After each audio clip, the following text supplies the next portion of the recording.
The unity of purpose at the top has been a major factor so far in this progress.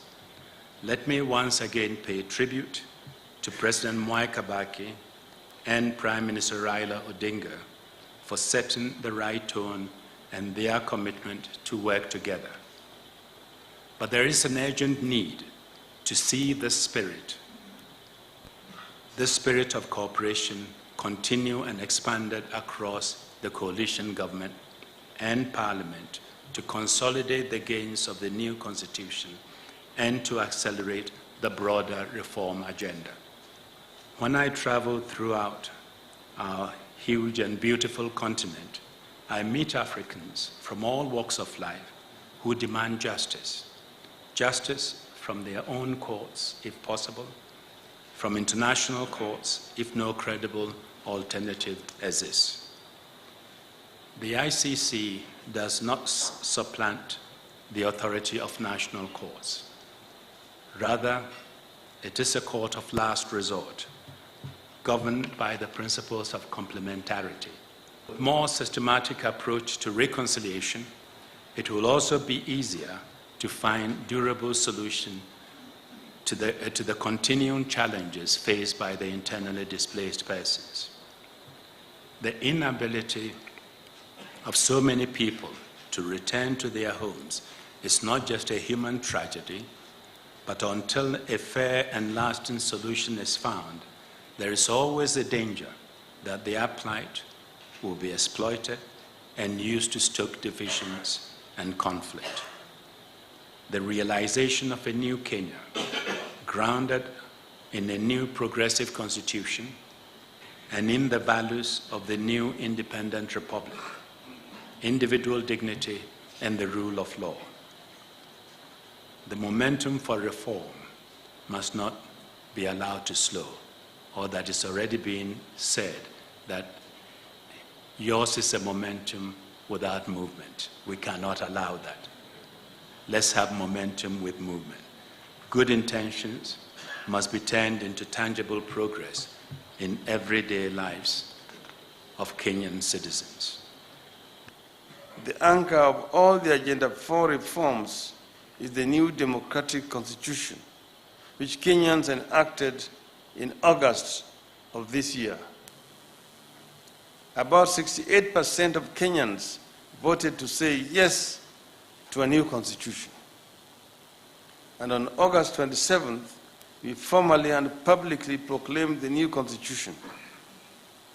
This represents the beginning of a new dawn. A new dispensation is now in operation in Kenya.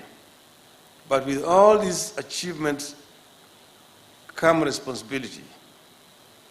Now the hard part of the implementation is on. Of course, we will face challenges. That's part of life.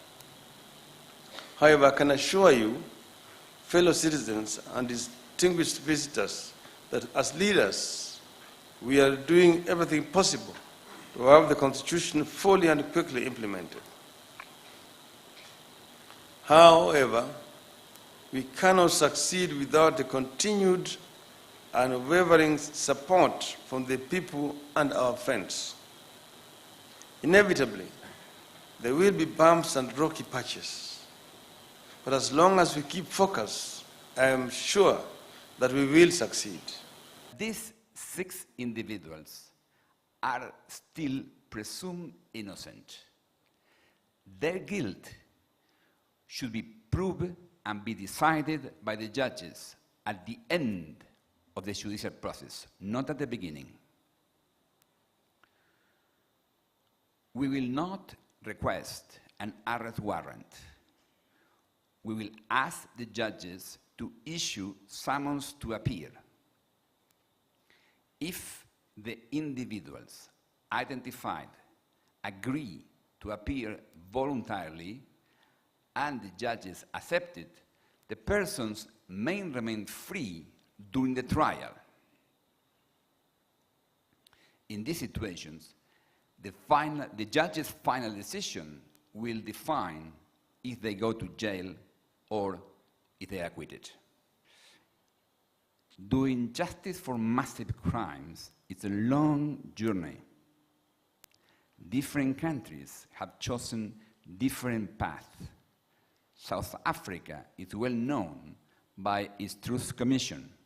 In my own country, in Argentina, we prosecuted the top leaders 25 years ago, and today there are new investigations open. So there are different models. Kenya has the opportunity to create its own path. After the International Criminal Court decisions, Kenyans can discuss whether other individuals should be prosecuted. This is the discussion you deserve. But today, Kenya should discuss, as you are discussing, how to assist the victims today, how to ensure peace and reconciliation in Kenya today. In some sense, Kenya is today creating a new path, but it's a time to work in these other areas. What I see is that there was a political agreement to stop violence. This is the today work. We are very grateful to be part of it. Thank you very much.